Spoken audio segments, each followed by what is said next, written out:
Okay, now this is one that I hope I don't trigger anybody with this, but this is a really good book about UFOs as or I should say, flying saucers as a very terrestrial phenomenon, and not really a phenomenon at all, as far as being flying saucers, circular aircraft, disc-shaped aircraft, being a product of the aerospace industry.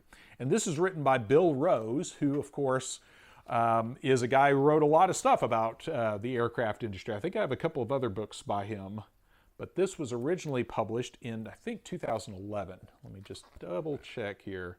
Yes, first published 2011. Really good. I found this, I think I actually found this at Half Price Books, but excellent book on the subject, and really good obscure photos of a lot of really obscure aircraft programs. And the interesting thing about this is he goes all the way back to, and connects this, to a lot of the UFO phenomenon, but he goes all the way back to the early 1900s, showing some of the early disc-shaped aircraft designs. And that's important because it's a lot of people think of disc-shaped aircraft as something from, post-World War II. Because one of the popular kind of UFO lore narratives is to say that UFOs are visitors from other planets that showed up after the atomic bombs were detonated in Hiroshima and Nagasaki, that that humans had evolved to a point where they could destroy each other with atomic bombs, and therefore the aliens showed up to kind of figure out what was going on. So when you really start digging into aircraft history, you start to see that the disc-shaped aircraft, and even some pretty advanced craft, and I'm going to post this in high definition, so those of you who are curious about some of this, maybe you can get a good look at some of these drawings. But some of these designs, there was a whole airship scare of back in the late 1800s of like weird airships and weird aircraft flying around the country. And that's one of the things too that's thrown out there is, well, UFOs can't possibly be human, of human origin, because they've been seen back in the 1800s. Well, back in the 1800s, some of these craft go back to that era of using lighter than air and some pretty advanced things. So humans have had a desire to make pretty exotic aircraft for a very long time. It's not really until the 40s in World War II when it suddenly became there became a cloud of secrecy around certain types of aircraft design. So anyway, this is an excellent resource on this. And again, just to reiterate on the subject of aliens and UFOs, I am an alien agnostic. I don't believe or disbelieve. I haven't seen proof myself that is compelling enough to say, okay, yes, there's aliens. I think the important thing is, as I've said in other videos, is you first have to strip away all of the human deception from that subject before you can really dig into it and really say definitively where the phenomenon, what is genuine aerospace phenomenon and what is classified aircraft research. And one of the things I wanted to bring up with this is, in the realm of disinformation with surrounding like secret aircraft programs and things like that, it's important to think there's a number of reasons you could have disinformation. The first and foremost with a lot of the UFO subject is by putting out the story by really promoting the narrative of UFOs as alien spacecraft, you make looking at anything in the sky really laughable. Anytime somebody starts to see some kind of exotic aircraft, there's going to be a built-in humiliation in that when you start questioning what's in the sky. And if somebody else has already done a really good job of connecting it to little green men and that sort of thing, then right there, it's going to be hard for you to really research that objectively without ridicule.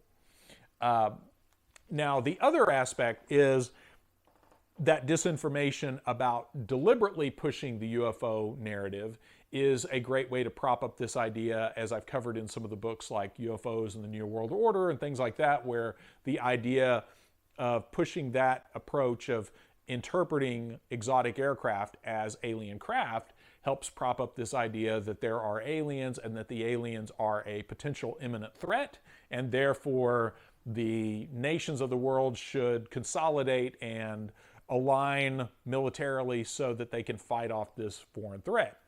And many of you are probably aware of the very famous Ronald Reagan quote where he says, I can't imagine where, I can imagine if there was an outside threat, I'm not doing a good Ronald Reagan, but he basically says if there was a threat from outside the planet, that how everybody would forget all their differences and get along.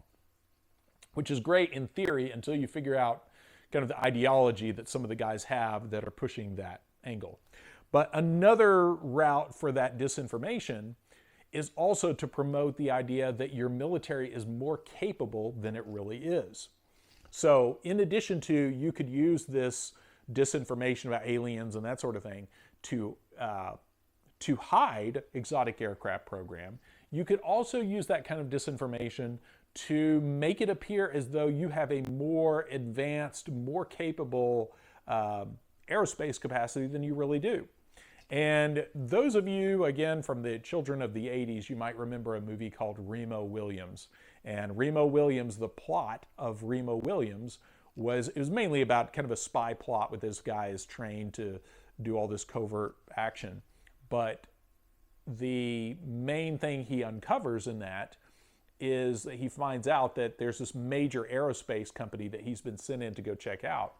And turns out they basically are falsifying some of their capabilities with regards to like satellite warfare and whatnot, basically to just bring in money. It's basically a massive like money laundering scheme. But they have a prop at the end of the movie. He's trying to tell this guy, no, I saw the thing. It was there. And he's like, no, you saw a prop. And that then self-destructs when he sees it. But the point is that that kind of disinformation can be used to intimidate other countries, potential rivals, into believing that you have greater aerospace capabilities than you really have. So a lot of different things going on there, and it's important to understand all the different things that disinformation, how it can be used. And back to William Moore, I'll wrap up with that. I mentioned, that was a different review. I'll explain again really quick. William Moore was an author who wrote about the Roswell UFO crash back in the 80s. And in 1989, at a MUFON convention, I believe in Las Vegas, he made a public announcement that he had been deliberately injecting disinformation into the UFO community from the Air Force. And he was one of the ones that really helped prop up the whole idea of a lot of, it's aliens kind of narrative.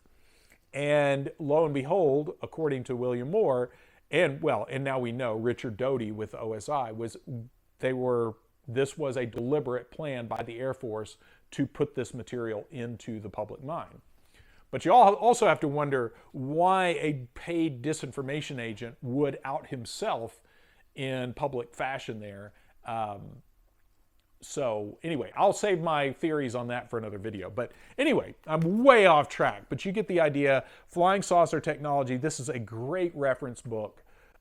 Those of you who are curious about UFOs and disc-shaped aircraft technology and that sort of thing, this is an excellent work on the subject. And again, goes into, has a lot of pretty up-to-date stuff. This was a Russian aircraft that you can actually look that one up on the YouTubes.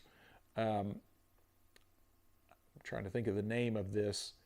EKIP Research and Production Company is who developed that. If you look up like Russian flying saucer, EKIP, Russian flying saucer, you'll find that. But anyway, excellent material on very terrestrial secret aircraft program. And again, when you read this, because this is all public information that he's compiled, none of this is speculative like, gee, I think this might be happening. This is all pretty much right, what's state of the art in the aircraft industry, at least what was available to him as an author. So highly recommend, again, Flying Saucer Technology by Bill Rose from 2011.